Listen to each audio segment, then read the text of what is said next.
Gracias, Natalie. Muy buenos días a todas y a todos.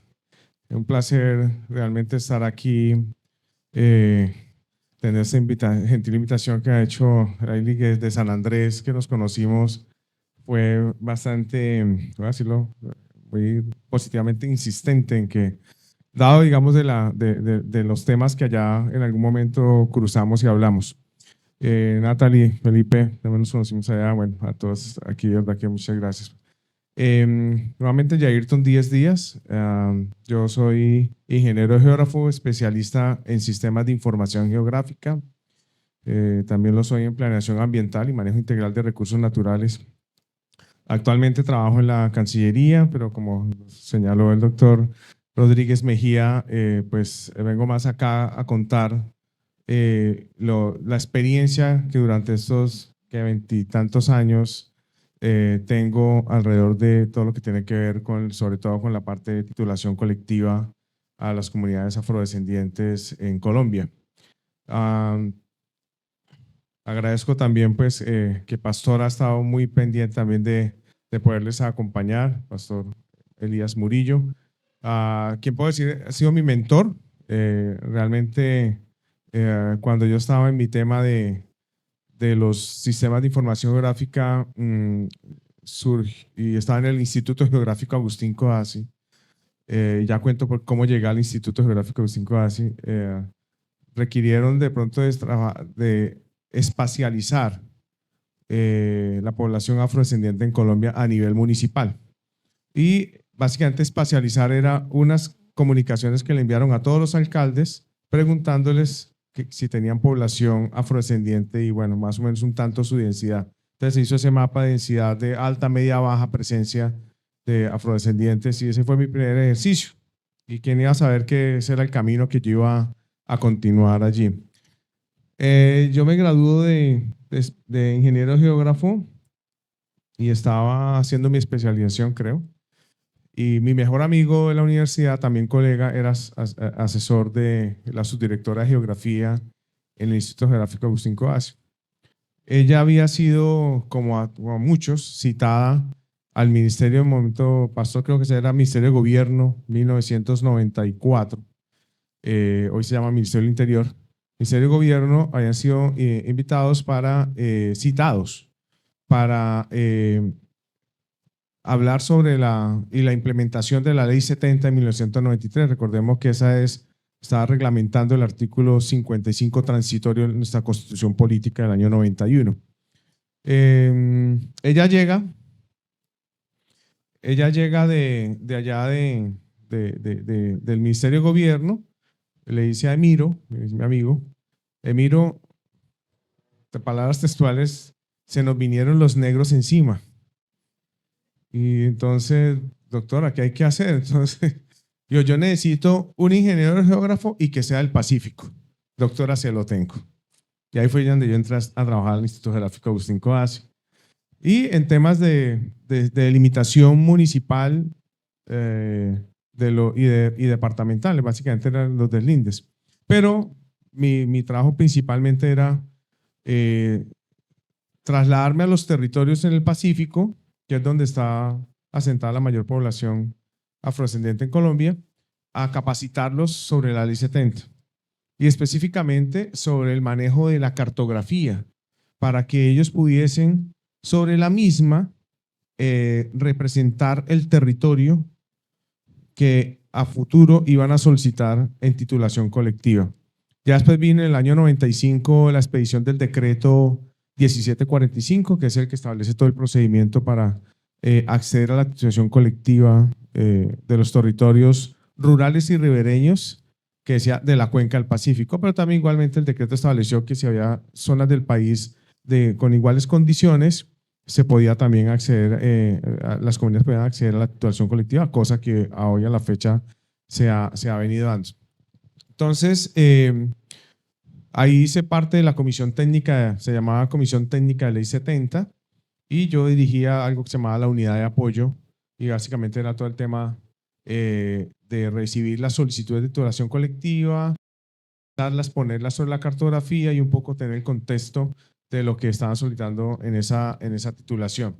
De tal manera que recuerdo yo que mis primeros trabajo con títulos colectivos fueron 6 títulos colectivos en el municipio de Río Sucio, Chocó, que realmente municipio de Río Sucio, bueno, por sí, no, ese es un municipio realmente del Caribe, porque ahí también tuvimos una situación y es que la ley 70 estableció una delimitación de la cuenca del Pacífico. Pero resulta que el departamento del Chocó tiene cuenca o una zona hidrográfica que hace parte del Caribe, que es la zona del río Atrato, pero es totalmente población afrodescendiente. Entonces, con mi jefe en su momento se hizo la limitación, fue lo primero para un poder tener contexto. Esto digamos que podemos decir que era un avance muy importante, significativo, porque no tenía, digamos, como esas trabas en cuanto al tema de la titulación, ¿no? Se venía trabajando, se conformó, empezamos los expedientes, había esa comisión técnica del 70, de pronto algunos han escuchado y recordarán a nuestro maestro Silvio Garcés, que digamos que es también corazón, alma, vida y corazón de todo este proceso. Y en ese momento, pues él trabajaba en el INCORA, que después ha ido, digamos, como migrando el nombre, es INCODER, y hoy se llama Agencia Nacional de Tierras, que de igual manera sigue en menos proporciones, pero sigue adelantando procesos de titulación no solo a comunidades afrodescendientes, sino también a comunidades indígenas, que hoy los que se llaman o se reconocen como resguardos indígenas. Pero viene un punto muy importante y es lo que siempre me ha llevado en el camino de y le decía a la ILIC, y estoy buscando, yo siempre que voy a un sitio, por mi condición profesional, siempre me ubico y quiero saber a dónde voy, qué ríos hay, qué lo conforma el territorio. Pues realmente, de verdad que anoche cuando estábamos en la cena le decía, yo quiero que amanezca rápido porque quiero conocer un poco más el territorio. Ayer cuando llegamos, pues llegamos como muy rápido, entonces no, un poco tener la idea. Y es que hay, digamos, esa frase que se dice que el que no muestra no vende. Realmente en el caso de las comunidades étnicas, empezamos un trabajo muy fuerte de visibilización, más que presencial, es la territorial. Y podemos decirlo así, no sé, por fortuna, y lo digo por fortuna porque me tocó a mí liderar ese proceso, vino la expedición del decreto 1320 de 1998, que es que estableció el procedimiento para la consulta previa. Ya bien el doctor Rodríguez había señalado, digamos, porque Colombia se había acogido al convenio 169 de la OIT, después se expidió la ley 21 de 1991 y con ella ya después nació el decreto, después de 7 años, el decreto 1320. Y ahí simplemente pues, estaba el procedimiento de la consulta previa, pero ahí simplemente quiero resaltar que el parágrafo tercero, el artículo tercero del decreto 1320 estableció que el Instituto Geográfico Agustín Coasi, conjuntamente con el Ministerio de Gobierno y con el INCORA,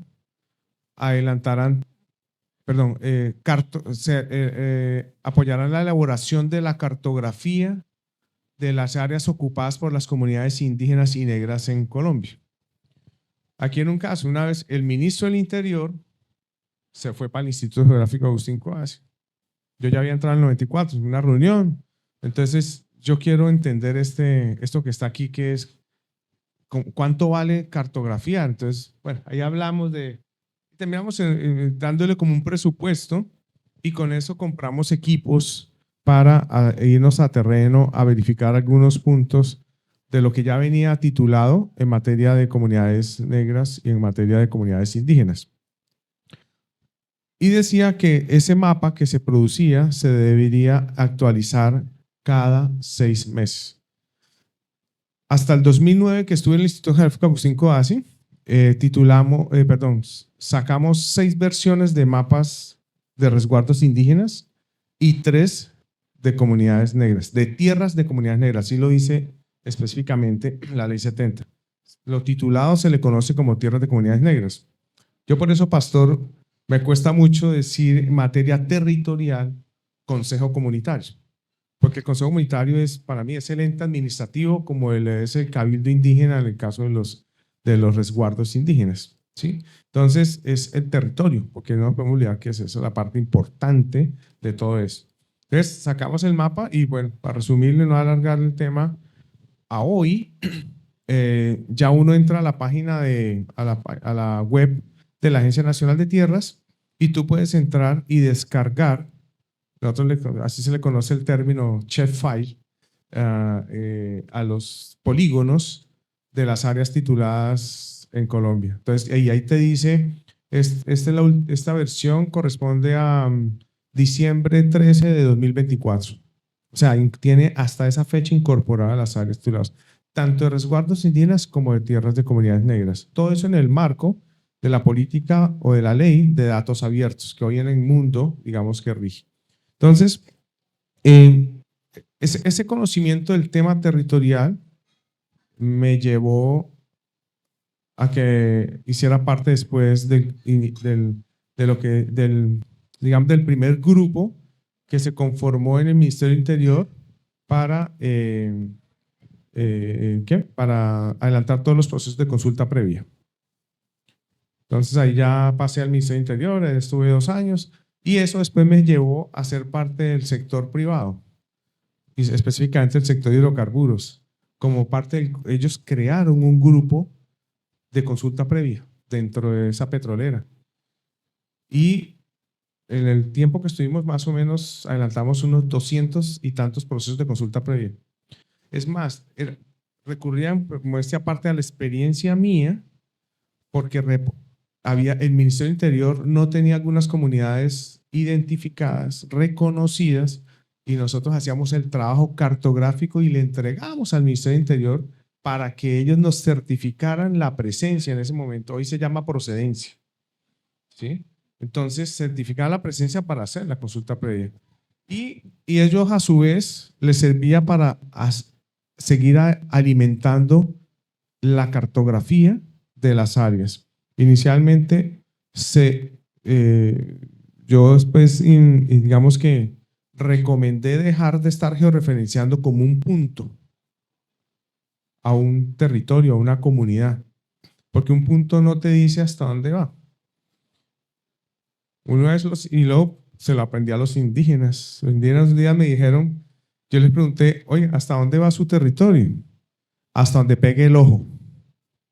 Yo le dije, no, pero no entiendo porque es que eso así no. Pero bueno, pero entonces es importante que nosotros estamos ocupando un espacio y por más pequeño que sea, una baldosa de esas, ese es un espacio, ese es un área, no sé, 30 centímetros por 30 centímetros, ahí hay ¿qué? 900 centímetros cuadrados. Entonces eso hicimos que nada se volviera a cartografiar como un punto, sino que tenía que, por más pequeño que fuese, así en el mapa digital, en la pantalla, tú no lo veas, cuando tú vas ampliando, hoy en día los sistemas de información gráfica nos permiten dinamizar. Así tú no lo veas, ahí está.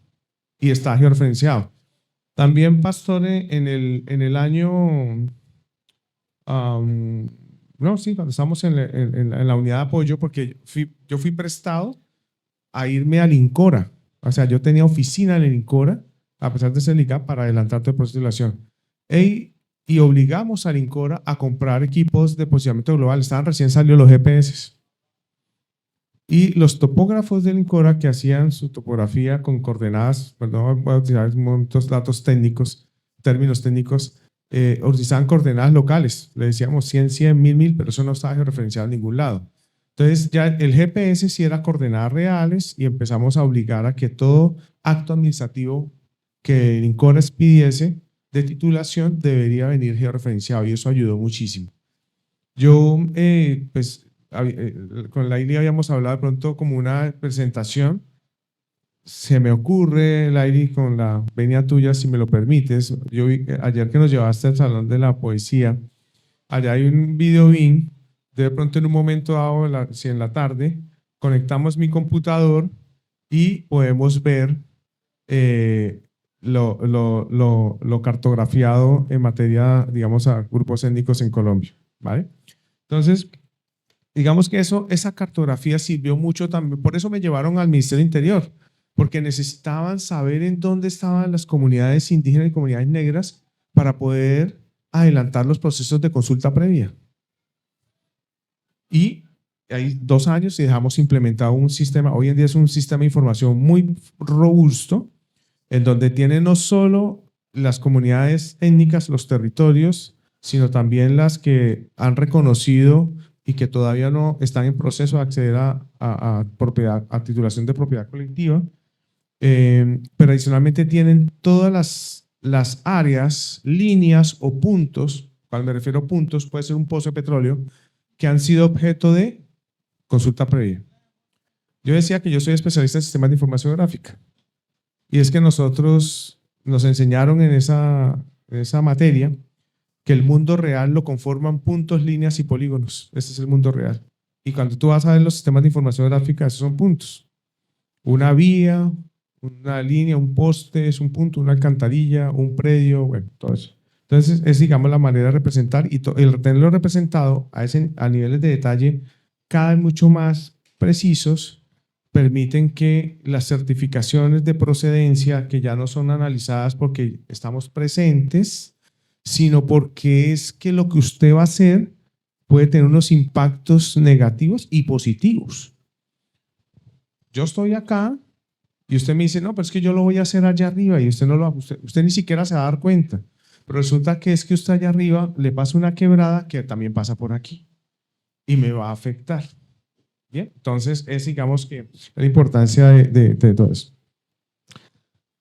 Este recorrido yo pues me fui al sector privado y ya más en los temas más directivos, gerenciales, pero nunca abandonado. Después estuve en la gerencia social de la Agencia Nacional de Infraestructura y allá tuve la oportunidad de adelantar 28 procesos de consulta previa de las comunidades que están alrededor del canal del dique. Inicialmente se han certificado 18. Yo mismo hice el mapa y se lo entregué al Ministerio del Interior, a la autoridad. Hoy se llama dirección. Le falta un pedacito para quedarse para el ministerio, pero no ha podido. Hoy se llama Dirección de la Autoridad Nacional de Consulta Previa al Ministerio del Interior. Digamos que está en ese carácter de autoridad. Entonces, ellos pidieron la certificación, ya después por órdenes judiciales, algunos tribunales, Corte Suprema, algunos casos Corte Constitucional, ante demandas de tutelas, le concedieron el derecho a algunas comunidades, al derecho fundamental a la consulta previa. Entonces ahí se ha ido aumentando. Bueno, y ahí digamos que ahí cerré mi ciclo un poco en la consulta previa porque mis amigos afros del canal del dique, algunos no entendían realmente que lo que se estaba haciendo era compensar, ¿sí? O sea, digamos, hoy en día las fake news nos están desbordando y están llevando a unos extremos de pugnacidad muy complicados y pues eso, digamos que dije, no, yo ya llevo muchos años en estos temas y lo mío es seguir colaborando en las comunidades, como Laila me dijo, oye, yo necesito que tú vayas allá a Puerto Viejo y podamos conversar, revisar y mirar a ver cómo podemos, a partir de ciertas sugerencias, recomendaciones, avanzar en la visibilización y la representatividad de lo que es nuestro territorio como tal, la importancia, no solo para lo local, lo regional, lo nacional, sino lo mundial. ¿Ok? Entonces, en eso estamos. Ya voy terminando. Una vez ya después vino, alguna vez hoy nuestro canciller, yo por lo general a él le hago algunos mapas que a veces me pide para analizar y de contexto y tomar decisiones. Y cuando él terminó siendo ministro de Ambiente, hizo parte entró como fellowship del MIT y allá expuso su idea de poder visualizar, espacializar lo que él en su cabeza tiene concebido como el cinturón natural afrodescendiente de las Américas y el Caribe. Entonces me vinculé al MIT y e hice toda la representación o espacialización con el sistema de información geográfica de toda la población afrodescendiente de América Latina y del Caribe, desde Estados Unidos hasta la Argentina. Ese mapa está en 3 niveles político-administrativos: a nivel país, a nivel, caso colombiano, nosotros somos departamentos, acá también son departamentos en Costa Rica, provincias, nosotros somos en municipios, acá entonces son cantones, ¿cierto? Entonces, y así, entonces yo encontré, digamos, la visión político-administrativa a nivel mundial, y ellos le llaman a los países nivel 0, a los departamentos, provincias nivel 1 y a los cantones, municipios nivel 2. Perú lo lleva a nivel 3 y a ese nivel hay censo de población afrodescendiente en Perú. Y lo tienen en un sistema de información gráfica que para mí de todos es el más bonito. Hoy en día todo en el marco de los datos abiertos a nivel mundial, yo casi toda la información la conseguí en las web de los institutos nacionales de estadística y de otros institutos geográficos. Entonces, con eso integré toda la y efectivamente, cuando él ya vio el resultado, dijo, mira, aquí está el cinturón. Aquí está el cinturón. Viene desde Estados Unidos, todo lo que son las Carolinas, Florida, Georgia, viene bajando acá. Y algo muy bonito fue que cuando empecé la investigación de la información, dije, pues como todo ingeniero geógrafo, dije, voy a organizar la búsqueda. Dije, bueno, primero voy a empezar por Estados Unidos. Muy complejo poder ubicar y acceder a la información a pesar de que estaba visible, pero inicié por México y me encontré con una página del INEGI, que es el Instituto Nacional de Geografía y Estadística, Información de México, donde aparece afromexicanos. Yo juraba que en México no había afro. Y hay una página exclusivamente dedicada a los afromexicanos, con su mapa a nivel de estados y a nivel de municipios, y con que el cursor usted lo pone en un lugar del mapa y te dice el número de afromexicanos que están allí. Y empecé a bajar, a bajar. Recuerdo que el último en conseguir información fue Costa Rica, como los comentaba anoche. Lo logré a través de una familiar que me contactó con alguien del Instituto de Estadística y pude acceder a la información de la población afrocostarricense. Y así le puedo señalar que afroamericanos, afromexicanos, afroguatemaltecos, afrohondureños, afrosalvadoreños, afrocostarricenses, afropanameños, afrocolombianos, afrovenezolanos, afrobrasileños, todos. Así están, hasta afroargentinos. El término afro siempre precede el nombre del país y fíjense que no hay ninguna complicación en decirlo. Y así encuentro uno en las páginas y encontré información de parte del Banco Mundial, encontré información con mapas también, información del Banco Interamericano de Desarrollo, de diferentes instituciones. La última que pude conseguir, y fue gracias a Dios a que en Medellín el año pasado se adelantó el Foro Mundial de Datos por primera vez en América Latina, de las Naciones Unidas. La directora del DANE me contactó con la directora del Instituto de Estadística de República Dominicana. Allá no querían entregar la información afro a nivel municipal, que era la que me faltaba, pero la directora muy amablemente me la remitió. No la incorporaron en el sistema de información y ya con eso queda completo todo el cinturón natural afrodescendiente. De tal manera que es importante, Laili, es el poder representar. Yo estoy mirando la página del Instituto Geográfico Nacional de aquí de Costa Rica. Digamos que hay un visor en donde puede uno desplegar la cartografía básica. Esa es la fundamental para poder hacer los ejercicios de representatividad. Yo ayer también te preguntaba si había la información catastral, porque a ese nivel de detalle hoy en día hay que llegar. En el año 2009 la Corporación Coralina, que es la Corporación Autónoma Regional, la Autoridad Ambiental del Departamento Archipiélago de San Andrés y Providencia y Santa Catalina, ellos hicieron un trabajo de identificar predio a predio, tanto en San Andrés como en Providencia, los raizales. Y un poco como de ver a su vez el ordenamiento, quién era el foráneo, quién era el comercio, y verlo, eso ayuda mucho a entender a quienes toman decisiones sobre el tema. Yo creo que eso es lo que en Colombia ha ayudado.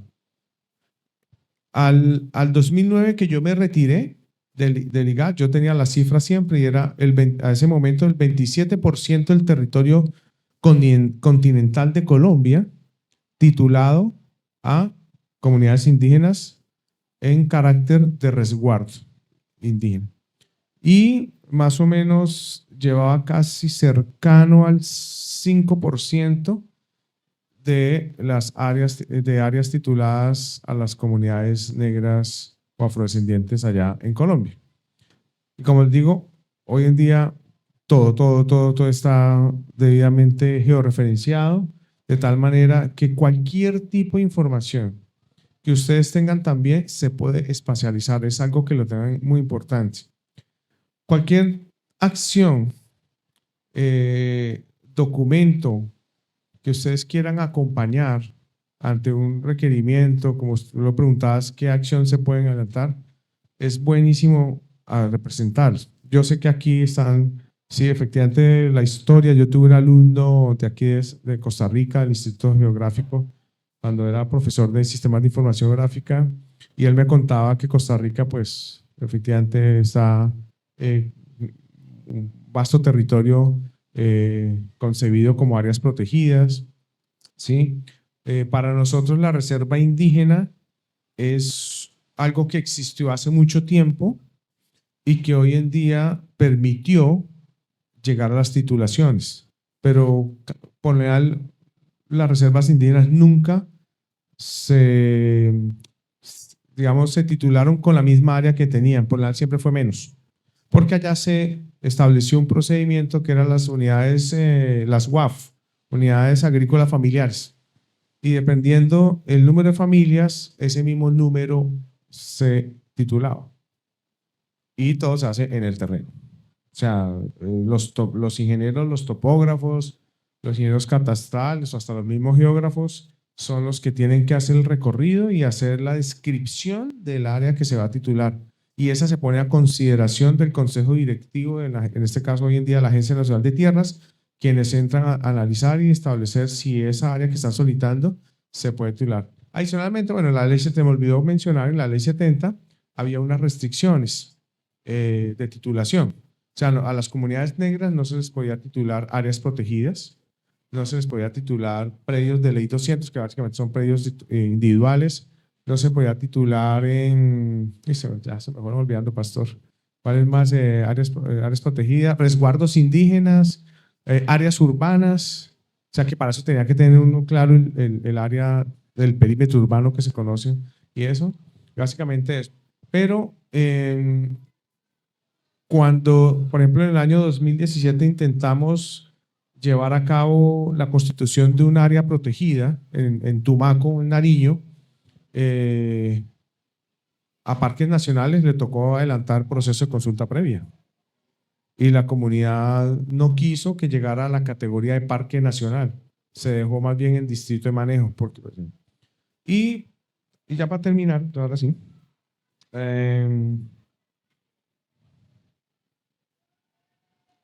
Tú hablabas de los territorios, los maritorios. Efectivamente, a las comunidades negras, ni tampoco a las comunidades indígenas, se les puede titular las áreas marítimas. O sea, ¿por qué? Porque lo precede una ley, un decreto de ley que es el 2324 de 1984, que es el símil de ustedes de la ley 6043. Lo que pasa es que allá en esa establece que la línea de más alta marea, 50 metros adentro, eso es del Estado. para temas de soberanía nacional, defender el territorio y eso. Y allí no se puede entender ningún tipo de titulación, ningún tipo de construcción, y todo eso pues lo controla la Dirección General Marítima de Colombia, que se llama la DIMAR, adscrita a la Armada Nacional, a su vez al Ministerio de Defensa. Digamos que ellos tienen sus bases en ciertos lugares de las costas y ante ellos hay que tramitar permisos. Y ellos son los que también, en algunos casos, pero adicionalmente, y es algo que venimos afrontando no solo aquí, no solo en Colombia, sino a nivel mundial, ustedes lo escuchan a cada rato, que es que los deshielos van a producir aumento en los niveles del mar, que Nueva York, que Miami, que no sé qué, que todas las ciudades van a estar sometidas a inundaciones ya más constantes por esas causas y son realmente temas asociados al cambio climático. Es una realidad.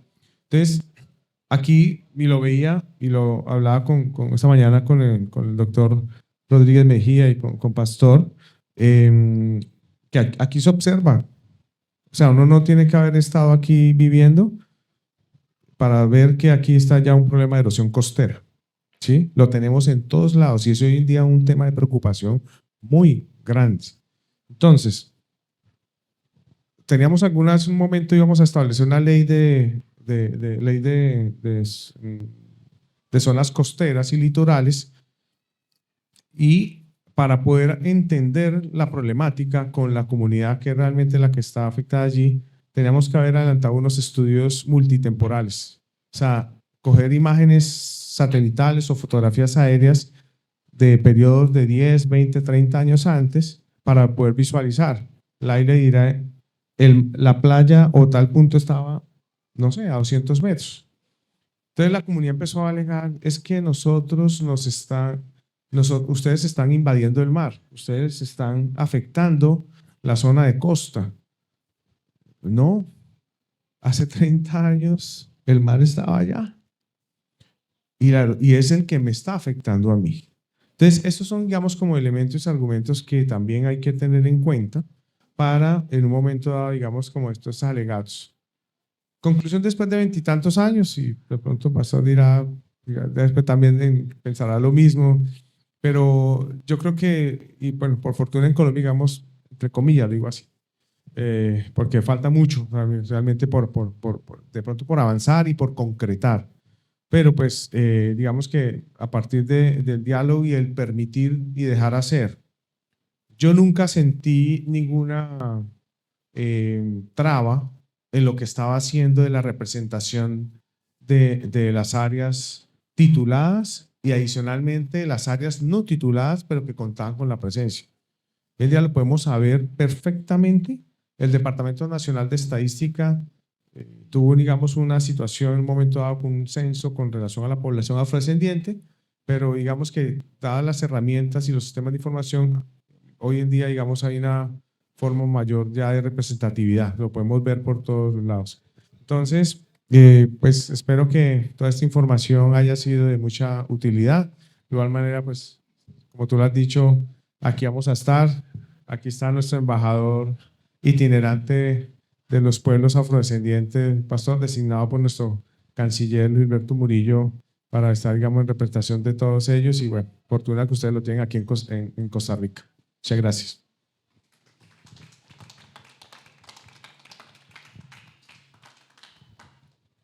Muchas gracias, doctor Jairton Díaz, por enseñarnos sobre este tema tan importante, derecho a la propiedad colectiva de pueblos afrodescendientes en Colombia.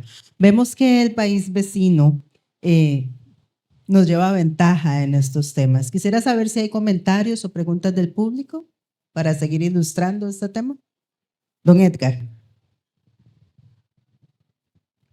Buenos días y muy gracias, doctor, por su información. Yo creo que esa ventaja que nos llevan es una ventaja que del cual nosotros podemos sacar recursos importantes para la lucha que estamos llevando hacia adelante. Y además eso creo que le da una oportunidad a los luchadores más jóvenes para tener un asidero para asegurar el triunfo por lo que estamos planteando. Me gustó mucho esta última parte que planteó el doctor acerca de la posibilidad de los estudios multitemporales. Yo creo que a partir de ahí, la lucha que estamos planteando por la zona marítimo terrestre, vamos a tener un elemento de vital importancia que va a parar por lo menos las intenciones que vemos en el ambiente de enajenarnos de nuestras tierras. Entonces, creo que aquí no hay más que manos a la obra. Muchas gracias. Gracias por su comentario, señor Edgar Campbell. Como vemos, está la ciudadanía muy involucrada. Me impactó a nivel personal también todo lo que explicaba, porque me parece que también proviene de un fenómeno que es mayor y estamos experimentando a nivel mundial, como lo es el calentamiento global. En ese sentido, necesitamos acompañarnos de más expertos como usted para poder ser enseñados sobre estos temas. Así que muchísimas gracias. ¿Alguna otra pregunta, comentario? ¿Surge otra mano por allá? Señor Edwin Cyrus. Okay, muchas gracias. Respecto a este tema, el análisis multitemporal, sería interesante enfatizar un poco en que este proceso de erosión costera no es un aspecto local, sino que es toda una dinámica en toda la región del Gran Caribe, y que los análisis que se han estado haciendo es para identificar cuánto ingresa el mar o cuántos metros, centímetros el mar avanza, pero no se hace con el enfoque de cuánta gente se está siendo afectada o qué comunidades están siendo afectadas por efecto de esta erosión. Y en Costa Rica tenemos el inconveniente que nuestra legislación es estática, o sea, define 50 metros de la pleamar, zona pública, y 150 metros restringida. Entonces, conforme se va avanzando el mar, entonces va disminuyendo la zona pública y las afectaciones entonces son diferentes. Entonces, este es un caso difícil porque una ley estática afecta a una situación que es dinámica. Entonces, ¿qué recomendaciones o qué comentarios podría hacer al respecto?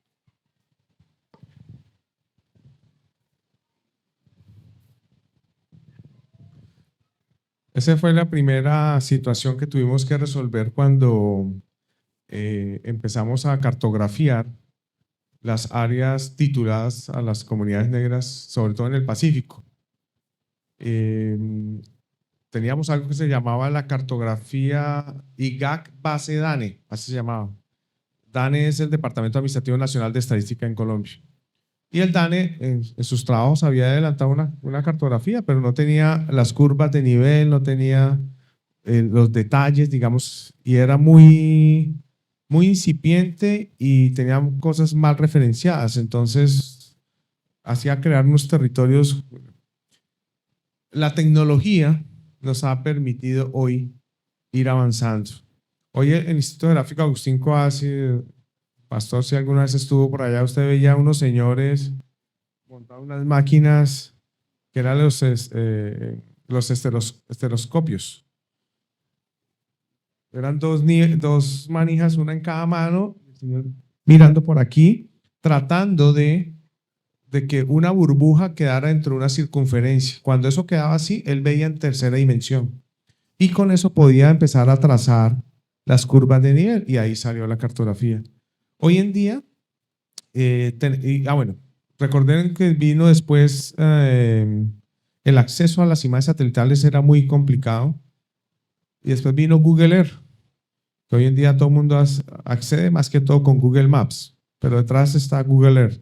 Google Earth tiene un servicio que se llama imágenes históricas, entonces uno ahí puede empezar a jugar y ellos dispusieron imágenes de diferentes periodos con las cuales se podía empezar a hacer esos análisis. Y entonces, digamos que como yo lo vi en la página del Instituto Geográfico Nacional acá, que está ya dispuesta la información, usted puede acceder a temas cartográficos de diferentes épocas. Por lo general, los archivos cartográficos en papel así lo tienen. Contaba un caso en Colombia, el Golfo Morrosquillo, en donde está Toluco Beña, no sé si alguno de pronto lo ha escuchado mencionar, lugares turísticos, allá es donde más pega fuerte el instituto, el Centro de Investigaciones Oceanográficas, adscrito a la Armada Nacional. Ellos son los que hacen todas las investigaciones del fondo marino y tienen cartografiado toda la superficie y bueno, todo eso. Ellos hacen todos los análisis relacionados con, y INVEMAR hoy en día también, que es un instituto ambiental de los mares nuestros, hacen todas las investigaciones de las corrientes marinas y sus dinámicas y cómo esto es lo que ha venido impactando con ello. Entonces, digamos que hoy hay muchos insumos que nos permiten realmente llevar a construir o hacer los análisis multitemporales y evidenciar y ponerlos como evidencia de situaciones que están pasando y como bien usted lo dice efectivamente. No es tanto nosotros, ¿sí? Sino es cuánto el mar, cada tanto se está metiendo. Se lo contaba esta mañana el caso de nuestra tragedia en Mocoa en el año 2017.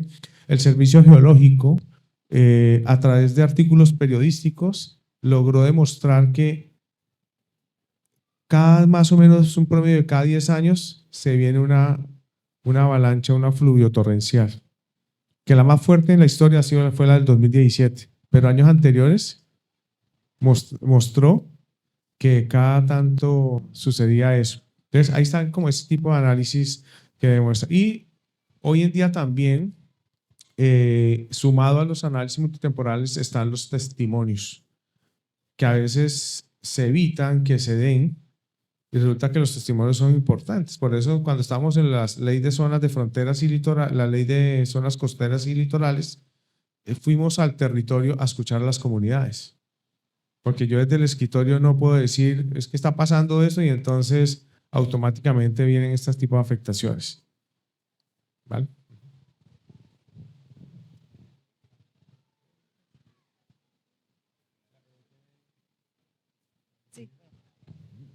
Ok, tenemos un par de manos levantadas más. ¿Quién estaba primero?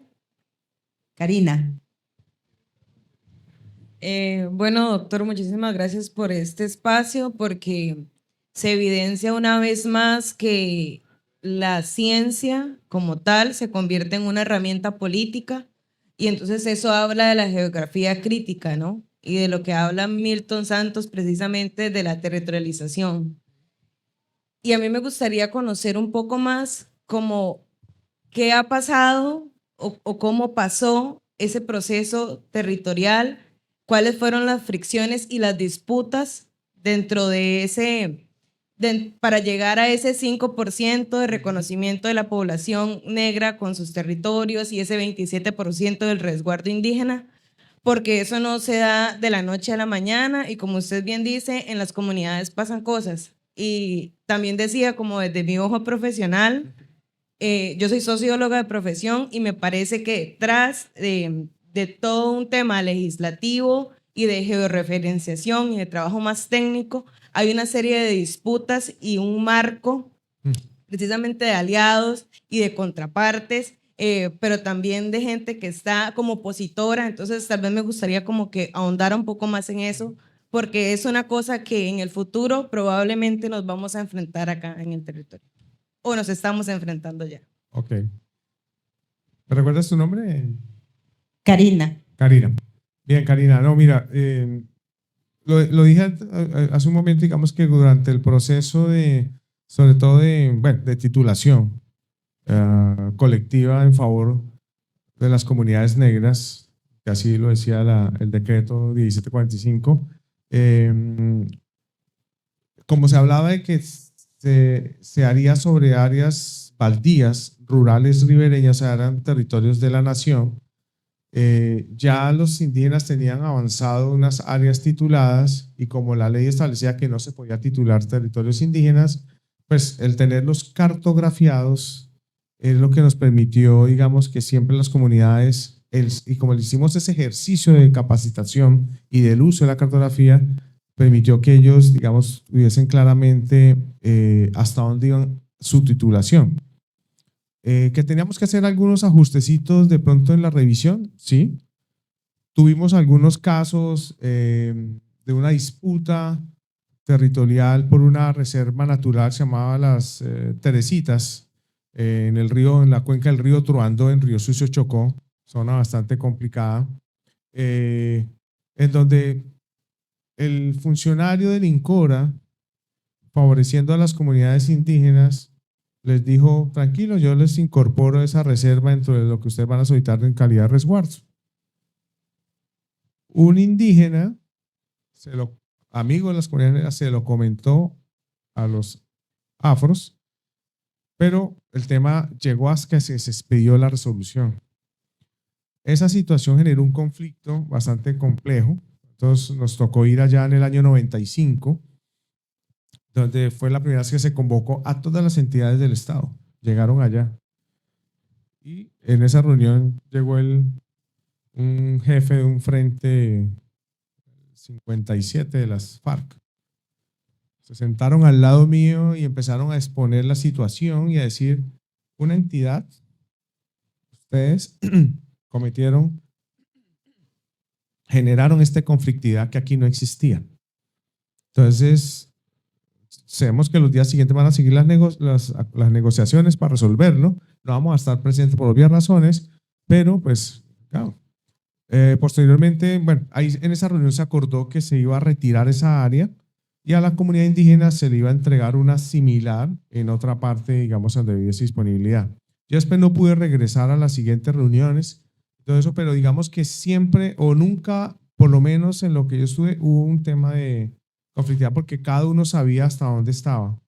Después, posteriormente, había una disputa territorial, recuerdo también en Río Sucio. Fui hasta allá y con la resolución y la descripción, aquí algo muy importante, hay que escribir el territorio. Con la descripción muy detallada del territorio del uno y del otro, se logró encontrar que había una interpretación errada de lo que era una corriente de agua, que era la que hacía parte del límite. Entonces, digamos que avanzamos hasta en los mismos topónimos. Los topónimos son los nombres, que lo que está pasando hoy con el cambio del nombre de Golfo de México a Golfo de América. Los topónimos, hay países que le sacan dinero a eso. Japón, uno de los mayores ingresos que tiene el Instituto Geográfico de Japón es la certificación de un topónimo. Usted lo decía ahorita, maestro, que habló con relación a que antes se llamaba, antes de Puerto Viejo se llamaba ¿cómo? Bolava. Entonces, Bolava es un topónimo, es un término y hay que ponerlo. En eso Colombia también ha trabajado y tiene un diccionario geográfico de topónimos. Y ahí se sabe por qué se llama el municipio que se creó, no me acuerdo el nombre. ¿Cómo fue? Bajirá. Okay. Bajirá. Bueno, pues Bajirá se llama, uno le dice Bajirá, el otro le dice Belén de Bajirá. Pero bueno, Bajirá no, pero Bajirá sí, el término, no sé si nunca lo detallé. Pero digamos que toda esa información, y tú mencionaste a Milton Santos. Tuve que leer algunas publicaciones de él, porque resulta que este gobierno nuestro ahora revivió la subdirección de geografía en el Instituto Geográfico Agustín Coasi. Cuando yo llegué al Agustín Coasi, llegué a ser parte de la subdirección de geografía.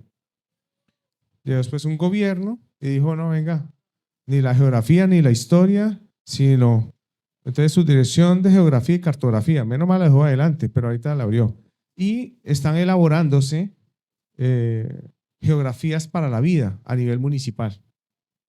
¿Sí? Entonces, para todo eso tuvo que hacerse todo, digamos, una lectura de autores, recuerdo Milton Santos. Entonces, ahí está. Entonces, digamos que hay mucha importancia alrededor del tema.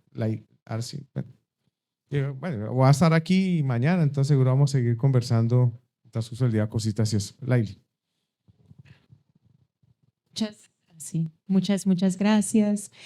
Bueno, aquí anoté, bueno, tengo millones de preguntas, pero solo te voy a hacer dos. Una era si podías detallarnos un poco más el efecto del proceso de Morosquillo que habías mencionado. Y también yo me pregunto si existen a nivel internacional parámetros o ciertos requisitos para las delineaciones de los territorios, de las reservas. Eso lo pregunto porque en nuestras fincas ancestrales, nuestros cacautales, nuestras fincas tituladas en Cocles, bueno, el Estado midieron por avión y hasta hoy en día de arriba todo se ve verde, pero ellos decidieron que ahí no vivía nadie y lo declararon reserva indígena. Hasta las hermanas indígenas en ese tiempo, hasta ellos fueron a decir, no, esto aquí viven los afros. Entonces, por una ley que se hizo después, en el cual las reservas indígenas solo se podían ampliar, ahora pues el Estado pues se han declarado que bueno, eso queda así porque la reserva indígena no se puede reducir, pero midieron mal. Gracias. Ok. Pues, mira, con relación a lo del Golfo Morrosquillo, en esa época que fuimos a una reunión para hacer parte de la construcción de la ley ¿cómo se llama? Le llamé yo costeras zonas costeras y litorales. Pero me coincido con que yo deslindé, perdón, así yo hacía parte de la unidad de deslindes del Instituto Geográfico Agustín Codazzi, que es la encargada de limitación de los municipios y departamentos y resolver los conflictos limítrofes entre ellos. Entonces se creó un municipio que se llamaba Coveñas, haz de cuenta Puerto Viejo, segregado de un municipio más grande, en este caso Tolú, y cuando pues, llegamos, se logró acordar que se hacía la delimitación y el amojonamiento para que las personas pudieran visualizar hasta dónde llegaba el llegaba el otro. O sea, uno coloca lo que llaman mojones. Fuimos a colocarlo y tenía yo que colocar un mojón y llegué a la orilla de la playa y veo la cartografía de hace como 20 años en su momento y veo que me faltaban por llegar como 300 metros a donde era la costa. Ahí fue donde entonces se empezó a revisar, se dijo, bueno, pues vaya, en esta cartografía, vaya, en esta cartografía de esta época. Hoy la realidad es otra, es aquí. Entonces instalamos uno aquí, quedan las coordenadas y eso. Pero se acudió en ese momento al Centro de Investigaciones Oceanográficas para un poco entender cómo iba a seguir la dinámica de afectaciones, sobre todo en el Golfo de Morrosquillo, dado con lo de la ley costera y litoral que se estaba pensando expedir. Hoy en día, digamos que tiene el Ministerio de Ambiente de Colombia, tiene todo un tema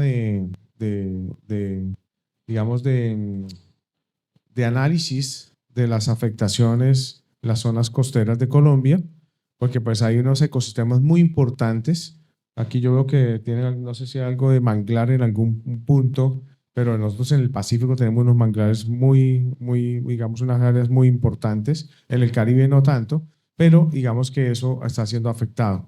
Entonces ahí vamos, digamos, como muy el pendiente. Hoy en día, si ustedes miran, en Cartagena está haciendo, digamos, nuevamente construyeron unos espolones, rellenado playas. ¿Por qué? Porque la afectación son... Y hoy también la Unidad Nacional de Gestión del Riesgo de Desastres tiene a su cargo también digamos que ese proyecto. Entonces, es un tema constante de investigación y pues allá dirán en su momento a qué instituciones convocan para que pues ayude a todo el análisis correspondiente.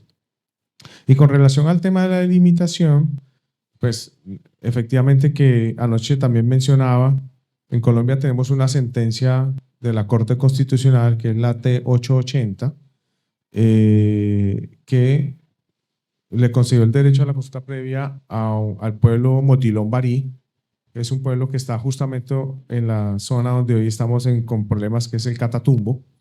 El funcionario del ministerio, dada la situación de orden público, que eso no es de ahora, el Catatumbo no es de que está sucediendo ahora y que precisa este gobierno, eso es de toda la vida, no podían acceder por territorio, también porque allá es selvático. No tuvo ningún problema en helicóptero hacer la verificación de dónde estaba localizado el pozo. Pasó y el señor dijo, no afecta en nada al pueblo Motilón Barí, comunidades indígenas, entonces no hay consulta previa.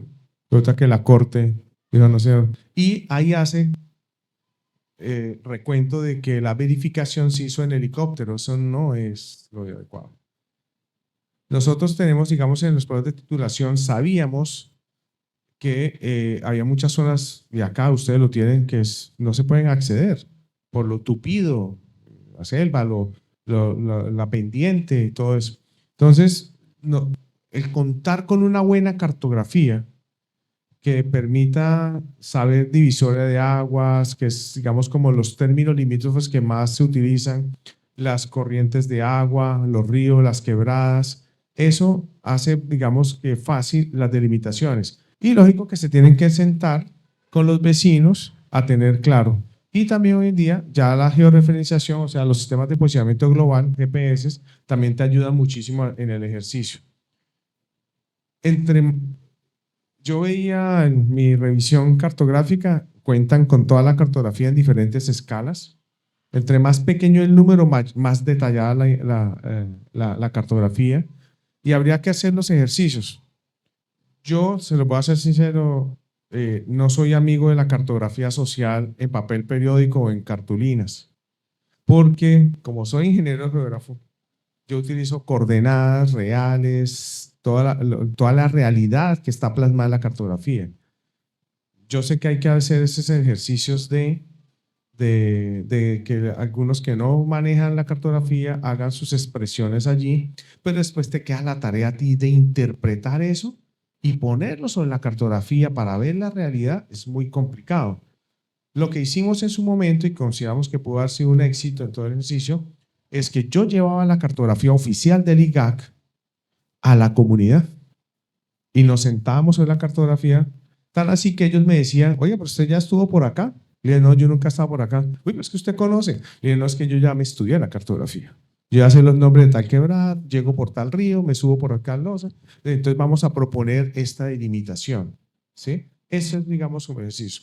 Y se me vino a la mente algo ahorita que está sucediendo en el Golfo de Urabá, con la construcción de Puerto Antioquia.